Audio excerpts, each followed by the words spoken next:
Hello, everybody. We're going live for Tuesday Talks. Today we have an amazing person called Dr. Artika. I need to make sure that is correct. I think this is. And I believe the surname's Tyner. Artika Tyner. She is a passionate educator, author, sought after international speaker, and an advocate for justice. We're going to be inviting her up soon and get her to share her story as well. Hello, how are you doing? Very well. How are you?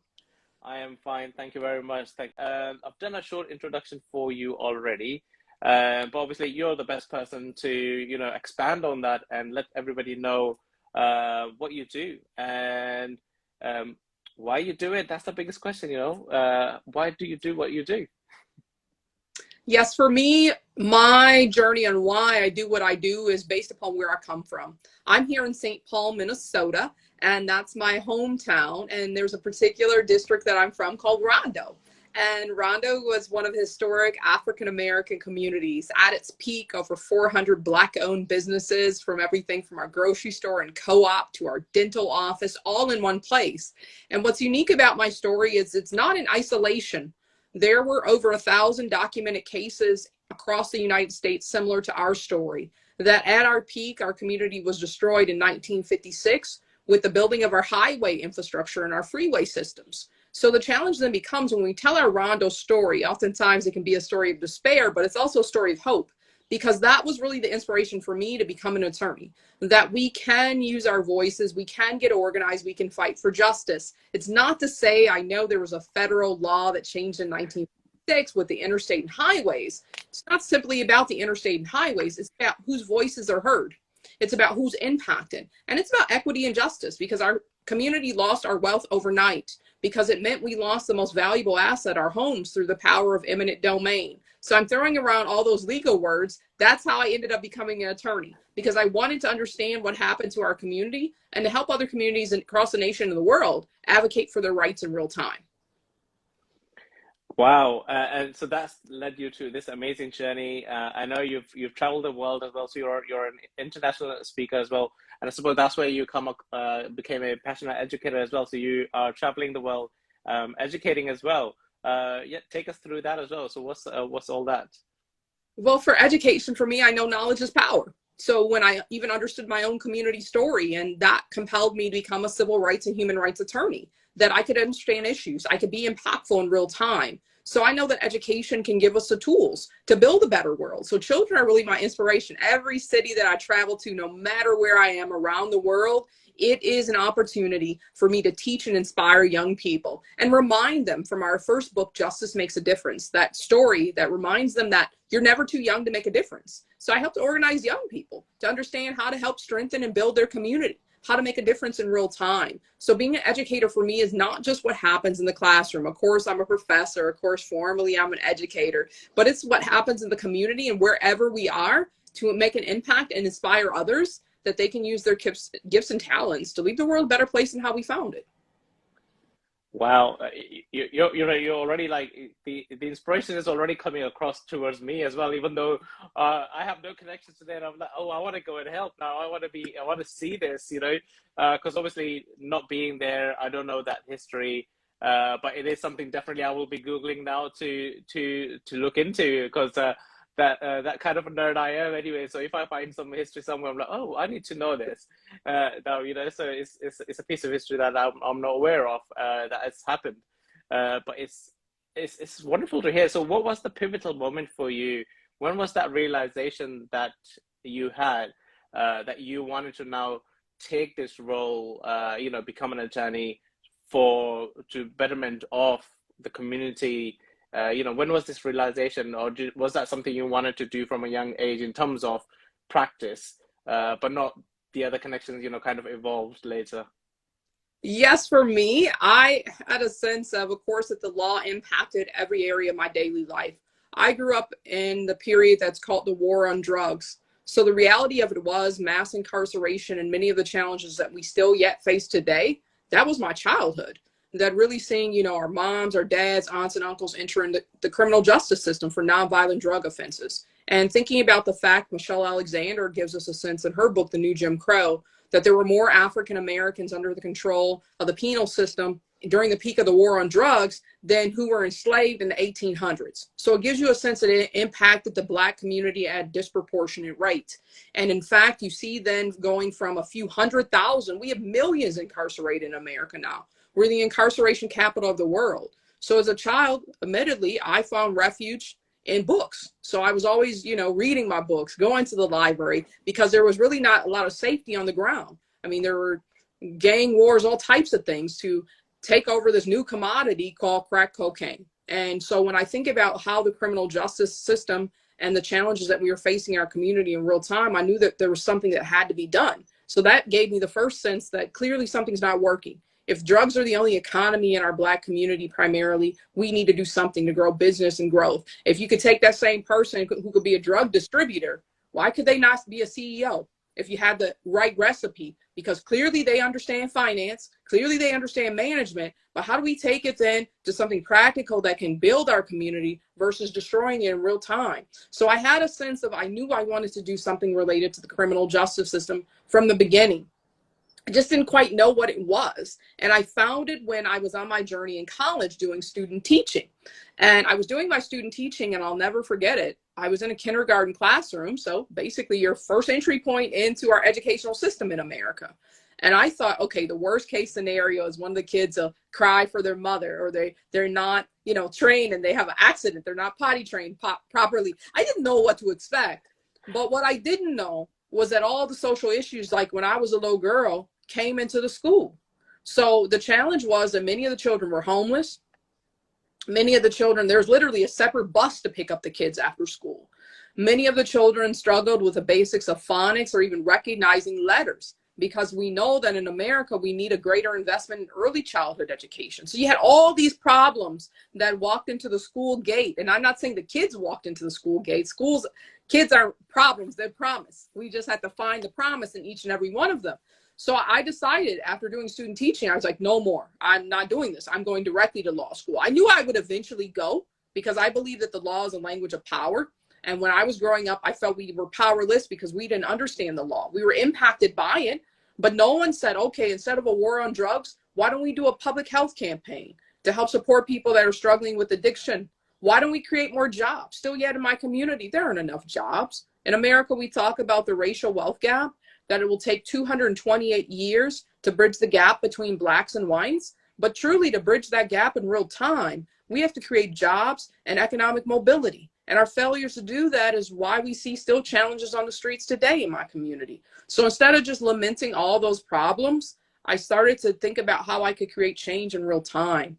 And that's when I left student teaching. I did not fulfill my full licensure. I went directly to take my LSAT to prepare to go to law school. And I took every opportunity I could. It was like I lived in the law library. I wanted to know how I could create those other opportunities around business, around education. And I knew that law and policy impacts everything. So that's when I made that determination that I would become a lawyer. And I think about the community organizers that are in my community that help to, you know, get things moving and stand up for the rights of people. And they always say, God voice, God power. So I made a decision. If I have a voice, tap into the power and be impactful in real time. Wow. Well, thank you for sharing that. And I can also hear the vulnerability in that pivotal moment where you have that realization. And it's a concern that you hear, and you just, you know, people around the world have no idea of what the actual real-time issue is. Yes, you hear snippets of it, but that's how I see it every time is filtered news. So I will get a news, which I will see, but that will be filtered over to what is presented across to everybody outside of US, right? Because that's what you hear. And so it's great to hear that from yourself now. And that was the pivotal moment. And you're like straight in, living in the library, connecting with the movers and shakers, you know, who needed to make the stuff happen. So this is also, you know, the story is also telling me that once you started that onto it, was networking a big part of the journey as well, where you had to connect with these people who've never thought of creating such a opportunity or look for such a thing, and there was you now coming up, hey, we can do this. So what was how was that journey for you? I'm sure there were some challenges and knockbacks. How did you overcome them? I think networking is key. If you're worried about a process that leads to, like me, like I said, whether it was addressing the war on drugs or being more impactful in my local economy, I knew I had to build a movement. This is not something I can do by myself. I can't solve hundreds of years. I mean, literally, for the African American community, you're talking about centuries of disenfranchisement. I cannot do that overnight by myself. So first, I knew I had to raise awareness, because there is a stigmatization in America. This idea that, oh, African Americans, if they worked harder, they could achieve more, if they weren't always criminals. I mean, there's even studies that try to attempt to say that we're born with a gang-like DNA. I've seen it. I was like, okay, is it the X chromosome or the Y chromosome? Like, where does this gang DNA come from? And no one addresses the issue. How do you go from slavery? And everyone wants to talk about it now for Juneteenth. We'll have all these programs on June 19th. We made a federal holiday of it, but we don't address the history underlying the real message. How do you go from slavery and disenfranchisement? I have to pause here because I think it's an important piece of history. If you look at my own family, I can take you to slavery in less than 3 to 4 generations. Think about that. And if we take that into context, it means then that many of the challenges that we face, we're going to need a strategy that takes the past and thinks about what are the strategies that we look ahead to the present. We cannot ignore from whence we've come. And that's been the challenge in so many areas of civil rights and racial justice in America. So when I think about the power of networking, it's first about raising awareness, dispelling myths. I wasn't born a criminal. I wasn't born a gang member. I wasn't born in a ghetto. I was born in a community that was thriving until we were disenfranchised, so we have to know our history to be able to understand and have context of what we're even talking about. So my first, order of business has always been raising awareness through facts, not through sentiment, because a lot of people go by how they feel or what they saw on the news. Let's go through facts and data. And then from there, let's think about what are the best practices or strategies we can use to move forward. So my work around racial justice, you've already heard me say it multiple times, is deeply rooted in the economics. If you can create stronger economics within any family unit, within any community, you can mitigate many social issues. We then have stable homes, stable families, more we know of pro-social activity. We're more likely to get involved in our local democracy, our school board, running for office, going to the ballot box, all of those things. So for me, in order to understand that and help others and dispel, I know now we talk about it as unconscious bias and misunderstandings, all these things. No. Let's just get the facts, build upon facts, and think about how we can build change. I mean, America's in a unique situation right now.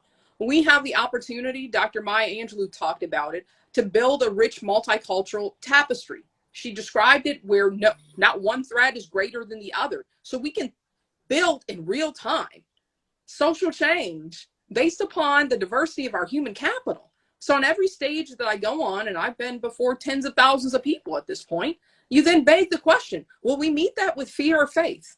And I sure hope it's the latter. And I'm not talking about faith in a religious sense. I'm talking about faith in humanity, on what we can build and create together. So for me, networking is a part of building that faith that my team then expands day by day. Like the conversation that we're having today, as other people are listening, I hope they're finding their way to say, okay, all these social issues, what can I do?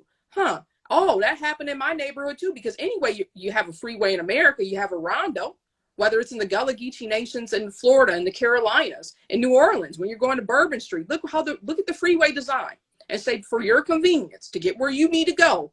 Some people were displaced, lost their economics, lost their future in real time. And that's not to say, oh, we have to be in a state of pity. No. It says we get into a state of possibility on what we can build and create together in real time. That education and knowledge is power. So for me, networking is about sharing information. Networking is about dispelling myths. And networking is also a challenge, because then you can't be intellectually lazy. You can't say, I just heard that about a situation. You have to challenge yourself and say, what do I need to learn? And then the other challenge is, what do I need to unlearn in the process as well?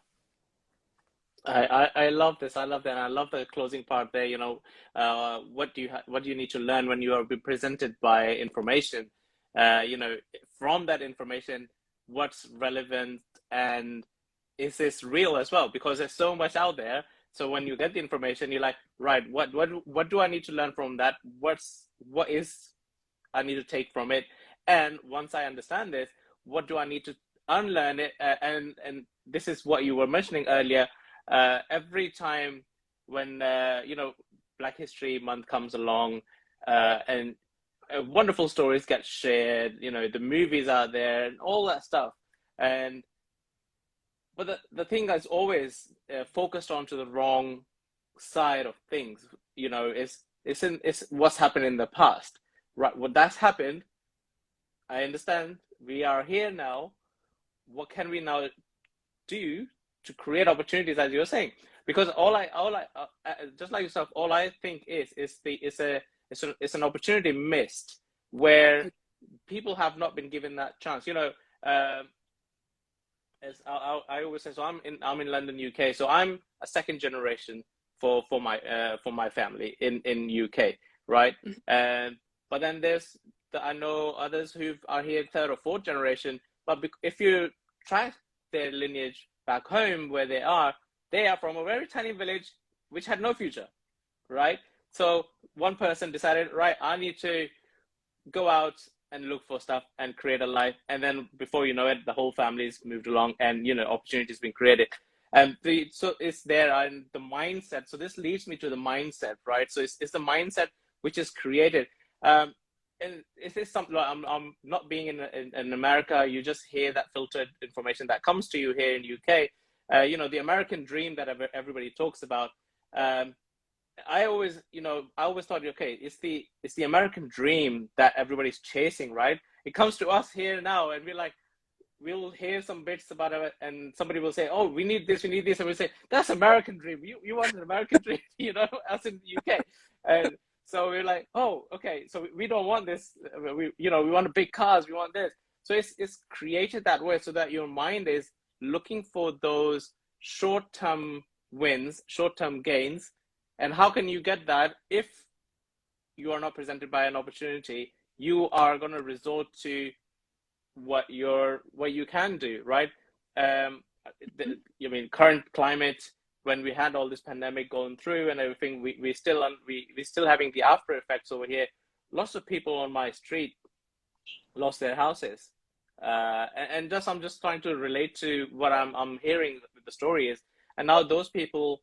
In our street, in the 10, 20 years that I've been on this street, never had no burglaries, nothing. You can leave your car unlocked, or even if you leave your windows down, nothing will happen. But now, since the pandemic has started, we've had about 4 or 5 houses being robbed, cars being broken into, and it's picked up. And so for me, it's the mindset of how people just need to put food on the table, and that's how it all started at one time somewhere in history, and that's where now these researchers are saying, oh yeah, these people are born with this already in them. Like, no, they're not. They've just not been told anything else. They're not seeing anything else. What's around them? They just say, okay, this is around me. How can I do it even better than what I've seen already? And they're the best business people out there. As you said, they're not management. They're not accounting. They're not everything because they're not making a loss. Exactly. Right? Yes. And I think that's an opportunity gap. So that's why I work with young people, because I want them to see these possibilities. I mean, when I grew up, most people thought our lives were a 1-mile radius, from Dale Street to Snelling Avenue. But I had a chance through the power of books and reading to travel the world. Before I even left my house, I knew that I would travel the world. And people are like, how do you know? I just knew. And so having those possibilities in front of you and cultivating them through role modeling, that's why I love reading biographies. I'm like, wow, that person achieved that. I can too. It gives you a little inspiration. So that's why I focused on creating our nonprofit, Planting People Growing Justice Leadership Institute, because it's that reality that you cannot be what you cannot see. Because I remember, 10 years ago, I was asked to go into schools all the time. And I'd go in and say, you can be a lawyer too. And I'd go in, let's do a mock trial, all those things. And still yet, by the time I left, I asked the kids, what did they want to do when they grow up? The boys resoundingly said, basketball, football player, rapper. The girls, same sort of thing. And then, okay, dance and other music. And all those are fine. But at the same time, if you cannot be what you cannot see, we're even exposed to other career opportunities. That's why I'm launching a new career pathway program. That way, even while you're young, despite all the conditions and challenges I talked about, nothing could put a cap on my imagination and the possibilities of what I could create. And it's not just to say you do that by yourself. I was blessed with wonderful scholarships, like from Justice Allen Page. I was blessed with wonderful teachers, all those pieces of church, a faith community, a cultural community. It's going to take a village. Sometimes we forget that. We're like, do it on your own. But if we're talking about a values-based type of leadership, it's something that we create and build together in real time. So now when I go out to schools, yes, I know we've had an impact, because I hear children saying, oh, what about STEM? Oh, what about being a pilot? Oh, I can be a lawyer like Dr. Tyner. You know, those pieces in real time, that inspiration can create new possibilities. And that's what we do. We're dream creators, you know, to help plant that seed, to say the possibilities are there. But from my own experience, you don't do that alone. You do that in partnership with others. So we're only as strong as a community that we create. I love this, and you've obviously traveled the world, and I came across one of your posts where you were in Africa. I'm not too sure what country it was. Would you like to take us through that as well? Because obviously you've traveled to all the way there, and something that will also have an after effect. You know, you've created a ripple already, which will take its form at one point, and I'm so amazed by that already. I mean, I don't think maybe you know, but you know that what ripple you have created by just visiting and doing what you were doing there. Yes, for me, once again, always had that inspiration of traveling to Africa. Didn't know how, didn't know when, and said, okay, one of these days. Well, one of these days presented itself. I had a student, Monica, and all Monica wrote about in all of her papers, I was teaching in the Master in Public Policy and International Leadership program at that time. All she wrote about was her home, Ghana. And I remember thinking, okay, but we have other topics. You know, the whole world's in this classroom. You could pick a different country, do whatever you want. She said, no, I'm going to focus on women and leadership and young girls in Ghana. And that's literally all she wrote about. And I remember at one point, I was like, well, there's some research scholarships. So why don't you apply for one of those and go back and turn this not just to a paper that you work on in class, make it come alive for a large scale multinational case study. And, you know, as a professor, you always give a little inspiration. You just don't know where it will take root. You know, you tell people all types of ideas. But Monica did apply. And she was successful in receiving a research grant in 2016. And I'll never forget it. I was like, congratulations. I'm so happy for you. She's like, no, happy for us. I was like, for us? No, I didn't do anything. You're doing all the heavy lifting. I just give the words of encouragement. And Monica brought me with her to serve as one of her co-researchers. So in 2016, we made that trip to Ghana, and we met with women leaders from everyone in government to the larger universities like the University of Ghana to get a perspective on what role women can play in leading change in real time. Because I know, once again, we watch all the movies and read the books like Half the Sky. We know the demographics, but what can we create? Where, in fact, if we look at leadership research, it always tells us that most people would say that all world leaders, all leaders in our day-to-day lives should have the characteristics that we oftentimes say are related to women. Like the idea that women are intuitive, that they have empathy, that they, you know, communicate openly, all those pieces. We say we want them, but yet if we look at all the data, we don't see the opportunities aligning for women. So I knew that there was something very unique about her research, but I didn't expect, one, that she would open up a door, but this is what I'm talking about, for values. If we understand that we have the power to create change, she opened the door for me to travel to Ghana. Since then, I've traveled, nearly 24 times, because I found Ghana to be a part of home for me, a part of identity, a part of culture. And each time that we go, we hold a youth leadership summit to inspire other young people on what they can create in real time. And my big project that we're working on is to create a STEM leadership academy in Ghana. Because that way, if we know the data that STEM careers are growing at a pace that's faster than all careers combined by 2 to 3 times, we know that this could open up the doors for not only just career development, but that type of economic mobility. And why does that matter to me? Because I'm the first generation to go to college. I'm the first generation to realize the dreams of my ancestors. And if we go back to history, I'm not, sometimes people are like, you're the first and you have all these awards and different things, alphabet soup behind your name. I'm actually not the first. I was just the first who had access to the opportunity. So I owe it to my ancestors to create more pathways for more people to have access to opportunities. And who knows but God? I mean, yeah, I've accomplished some things, but I don't know what's yet to come and what the next generation will accomplish. But I at least can open up the door, and at least while I'm doing that, tear down the doors. And we talk about the glass ceilings, glass cliffs, all these things.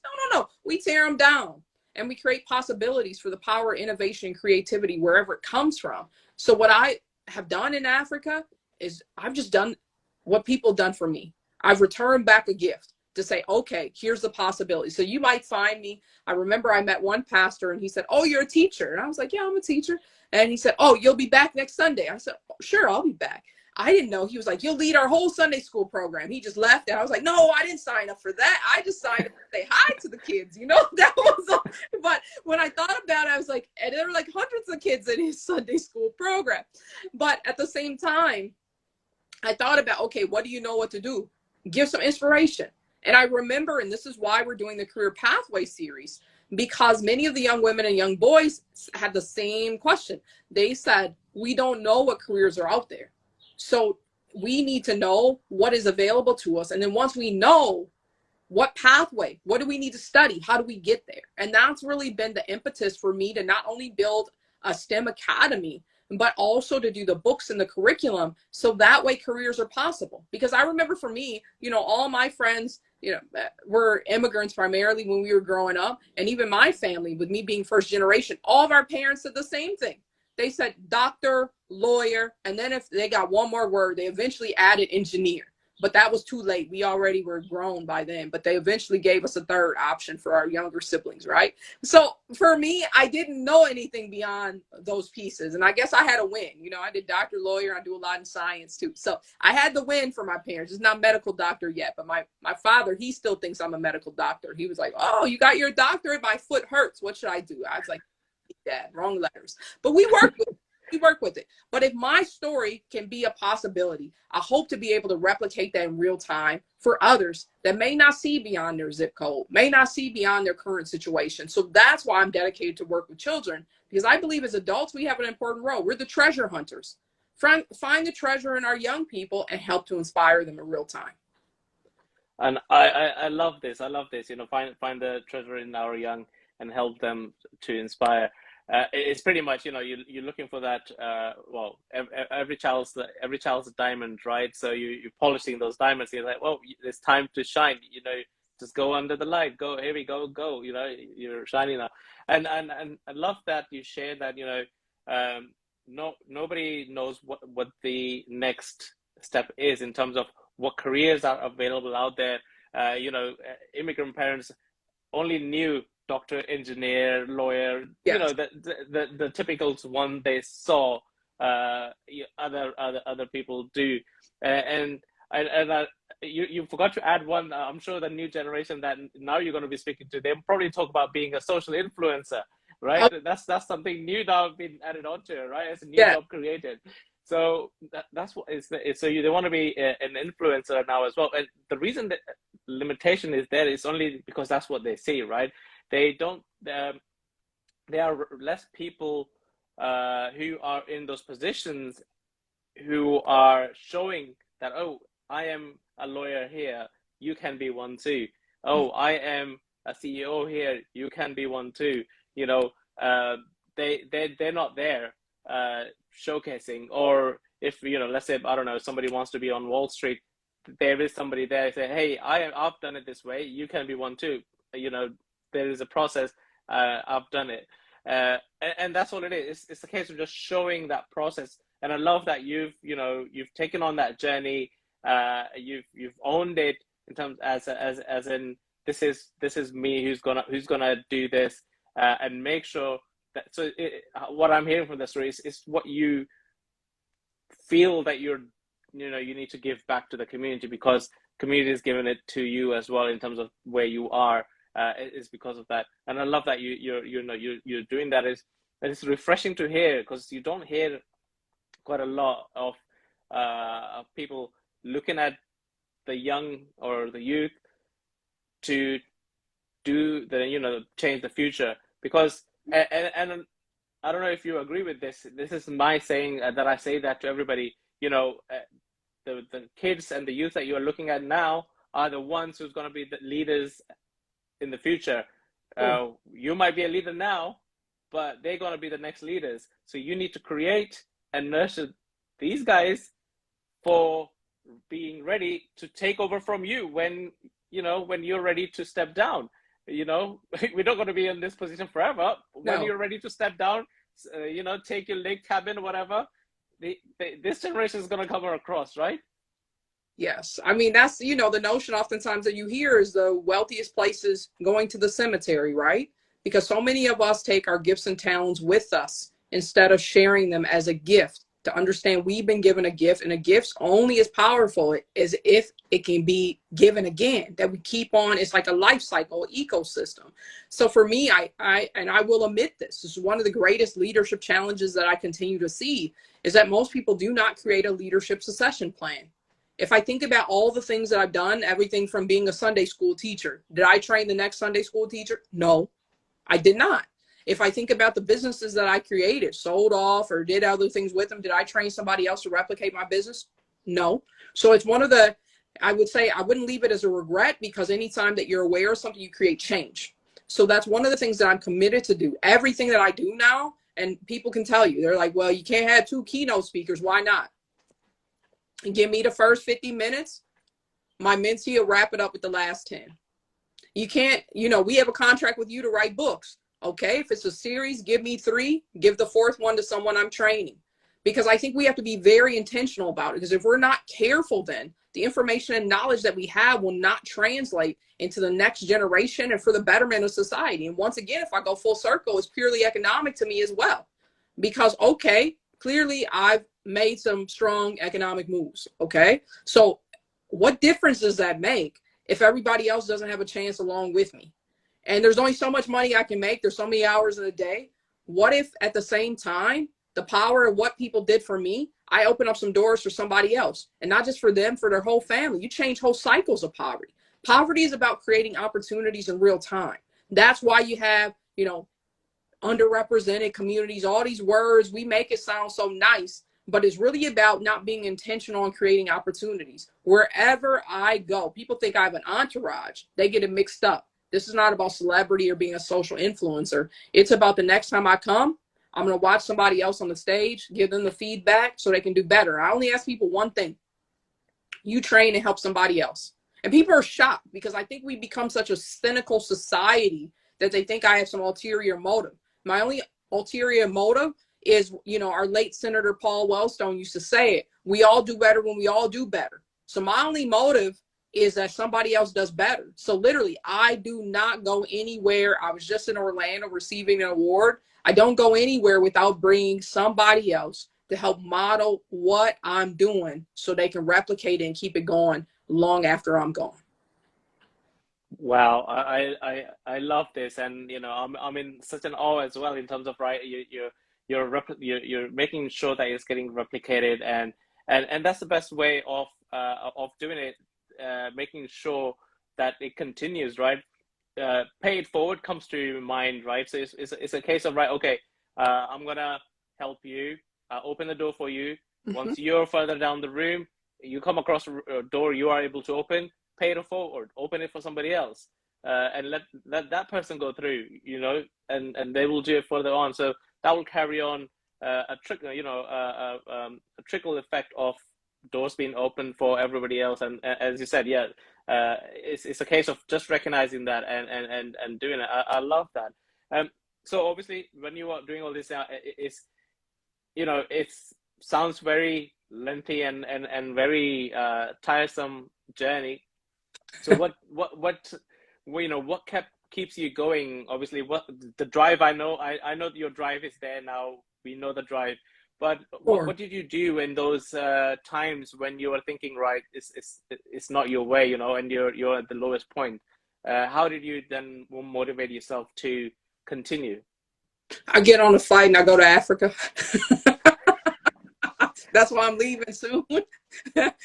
You know, because for me, going to Africa has been life-giving, because I can still then follow my cultural practice then. This idea of Ubuntu, for instance, that I learned when I was in South Africa, is a person is a person through others. So that means that my humanity is so interrelated to yours that even as I'm talking to you, your well-being connects to mine. So I have to help fight for it, because your success and equals our success collectively on what we can build together for society and the world in real time. Or it's going to Ghana and seeing the pathway of what Dr. Kwame Nkrumah created. Now we're all talking about sustainability and green living and what we can create. He already did that. Go back to Ghana and see alternative, methods around powering from the dam, all those things, recycling. He already figured all those things out. So I think going back to a part of a cultural experience and heritage and pilgrimage for me has been going back to my roots.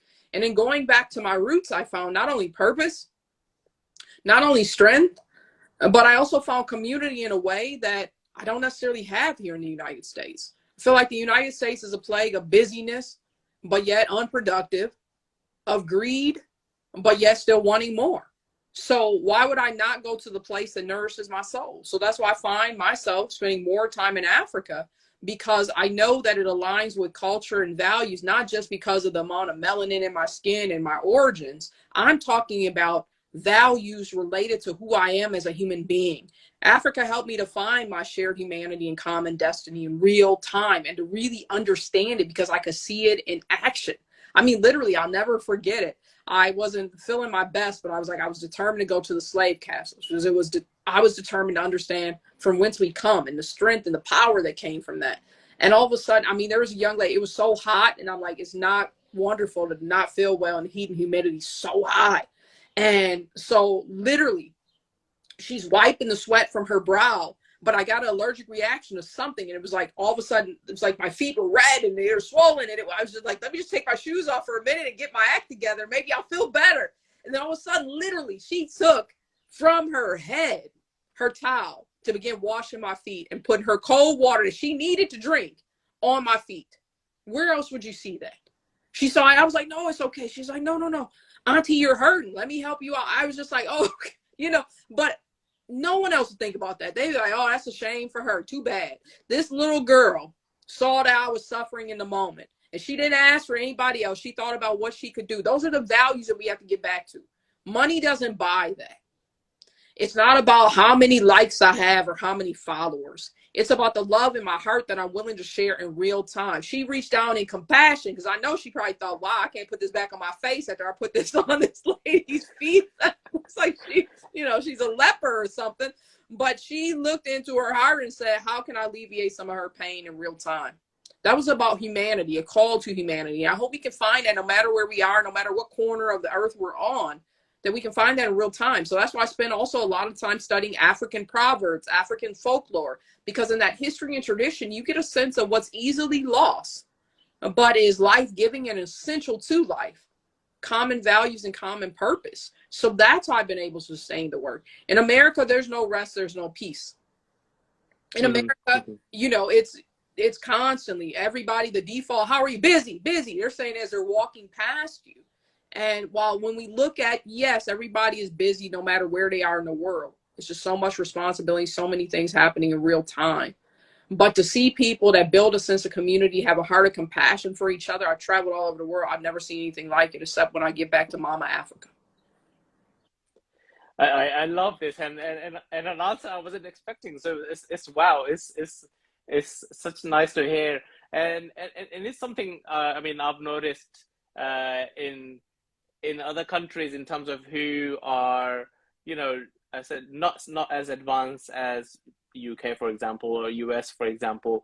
So I'm talking about even if you go to certain countries in Asia, it's the same, right? You get that sense of connection, even though you're from a different place, right? And you are there, you will get that warmth from that unknown person that you never met, helping you in that way as well. Like, oh, I need to do something. You're in trouble. But and also I was going to say, they're also busy. The busyness is there, but they also know when the times to switch off and connect with the family. That is something that I love and treasure. Because my missus is she's West African, so I know where Ghana is as well. So not far from Ghana. So she's in Republic of Benin. I've visited quite a few times, and I love that place in terms of you be out and about, and at certain time you will see the busyness, right? So it's in the city side of the district when you'll see the business, like here everybody's running to work and all the stuff, but comes a certain time everybody's switched off. They are sitting in their terraces, connecting with the family, having whatever you need to have, that drinks and all of that. Everybody's telling each other story and days and all that stuff. And I was like, wow, this is what people need in all these other countries which are well ahead. They've moved ahead, but they're disconnected from this basic connectivity with each other, of compassion, right? So that's the word I was looking at. Is that correct, right? Agreed. I think we're never too busy to lose that sense. And that's what compels me. Like, for instance, when people say, well, you don't have any children, I was like, really?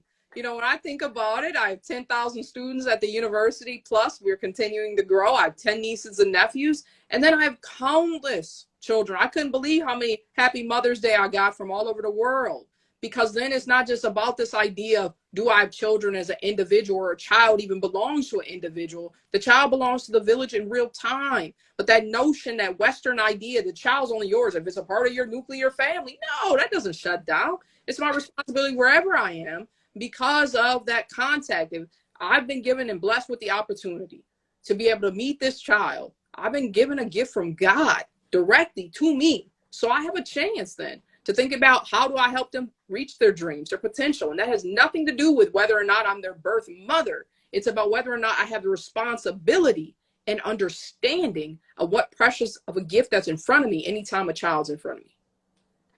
And I love that that way of thinking. It's the whole world, right? It's there. It's how you see it, and I love the way you're seeing it, because you're changing lives of the little ones, and it's the same as looking after them, as the same as their own mother would do, and you're doing it. So it's the same. That's how I'm seeing it as well.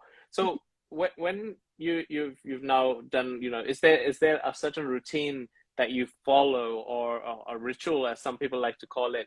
Is that something like that you follow? Your meditation that you do in the morning, or something, yoga or something? I don't know, whatever that is. Is that something you do as well to keep you in the zone or continue the day? What ticks for you? I agree. I think you have to have some type of routine or system, because otherwise that plague of busyness will catch you, and you're also can be ineffective. You can be busy and ineffective if you're not thinking about the intent and what you're seeking to accomplish. So of course, for me, prayer and meditation has to be a part of my daily life. When I'm missing it, I can tell the difference. I'm busy and hurried just like everybody else, running around, ignoring people. Because I'll give you a quick story on how I knew the importance of being in the moment and not being so easily distracted. So of course, I do a lot of work related to criminal justice.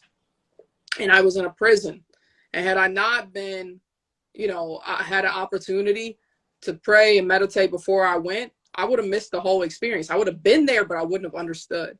It was almost like I had a lens to see. And this is really what sparked my work around our nonprofit and our outreach for youth. Each one of the men, I'll never forget it. And it's been almost, a decade ago, at least, a little more. But each of them had a traumatic experience as a child. And I'll never forget that day, because it was like, you have to wonder, you're like, how did somebody miss that?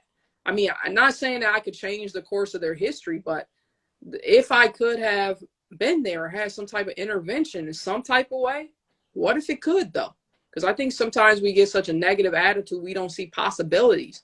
But what if somebody said, hey, you're a treasure, you're loved, you're part of our community, and everybody would say, it has to be from their family. No, we're part of human family. So what if it was a teacher? What if it was a bus driver? What if it was a religious leader? I don't know who it was, but I'll never forget that experience, because it drew me in to think about these men, yes, there's some difficult circumstances that brought them here. But if we're thinking about what also their experiences were, did we fail them too as a society, though? Because as they were telling their stories, I was like, where were the adults? Who was supposed to protect you? How did this happen? It was just not a frame of reference for me. Because oftentimes I think people, they get so worried. Yes, I grew up poor. Okay, I didn't have a lot of resources, but I didn't know that until college. I thought it was just creative that my mother made all our clothes and made all our food. I was like, this lady is the most creative person I've ever. I didn't know it's that she just didn't have the money. I was like, wow, I really didn't realize how poor we were until I submitted our, the government has the FAFSA is what they call it, for the federal aid for school. I was like, Mama, you make less than $2 an hour. Like, what? That's not even minimum wage. Like, what in the world? But she was self-employed. And yeah, she did take a lower salary so she could help stay at home to help us kids, right? And be with us when we got off the school bus. I mean, she made some intentional sacrifices. Please don't get me wrong. But my mother, I always knew that she was the protector of children, whether it was us or anybody else's children. That was important to her. So I got that value from her. And I just remember being in that prison, in a maximum security prison, and just thinking to myself, where were the protectors? Where were the adults? So when I think about who I am and why I do what I do and being mindful about what I'm doing, I put children first because I know the possibility of what we can create. And I know what we can do if we're the protectors, the guides, the encouragers. So for me, my health and wellness is fine as soon as I get into a classroom. As soon as I start working with young people, as soon as I start teaching. That's why I built a career around teaching. A practice in law full-time would have been interesting, but there's something that happens when I'm in the classroom. There's just this magic. So for me, being in the classroom creates that. And I would say my mindful practice is really, literally, I know sometimes it seems cliche, but in those moments of being my brother and sister's keeper, looking for those moments to support, I'll stop my whole day. If I see something, you're always going to be busy. The issue will go to tomorrow.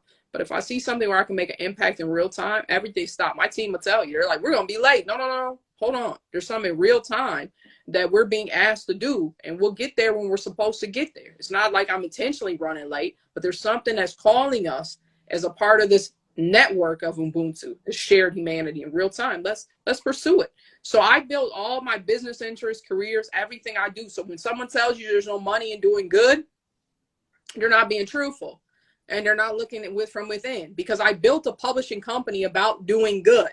Yes, I understand publishing industry. Yes, there's like 30 books that I've written. Yes, I understand the economics of it, but the whole purpose was on how to do good. I choose the books around social good and making an impact. So it's making a decision, because oftentimes people say, well, capitalism is so wrong and this issue is so wrong. Okay, we all can have our different opinions on that. But one thing that I can tell you for sure, even Adam Smith understood something, is that we had to create something called universal opulence. It didn't matter. I could have all the money in the world in my checking account, but if I didn't have a connection to humanity, and if I didn't have a connection to building stronger communities and families, how would I even have a basic necessity like safety?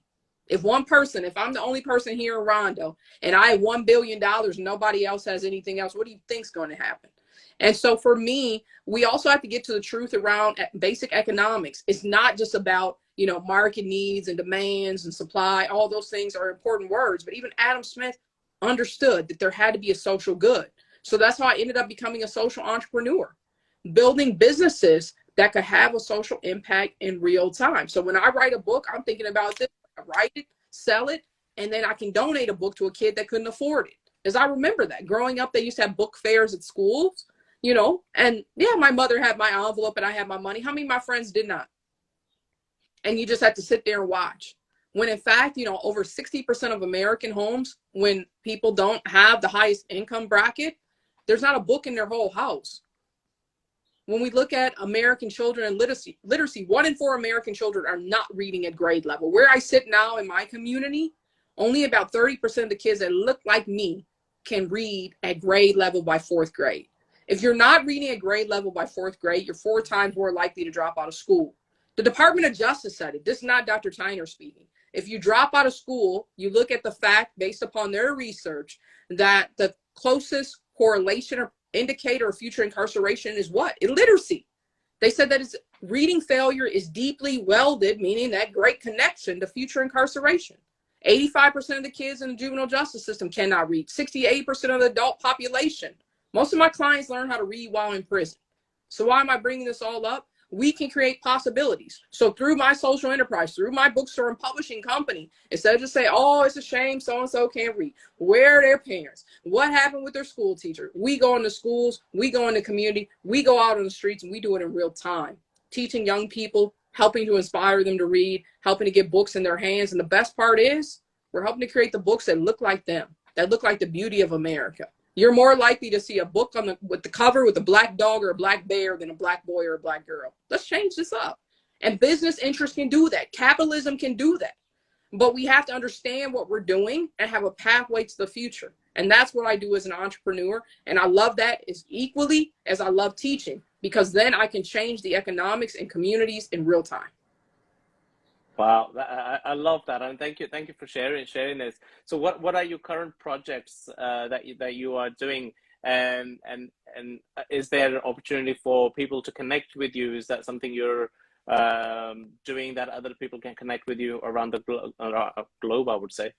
Yes, you always have an invitation. I mean, one of the things that we do an annual trip. I know COVID slowed us down, but we do an annual trip to Ghana, because that way I'm convinced that if we see the slave castles, if we see the experience, we can see humanity at its worst, we'll have a responsibility on what we can create to bring humanity at its best.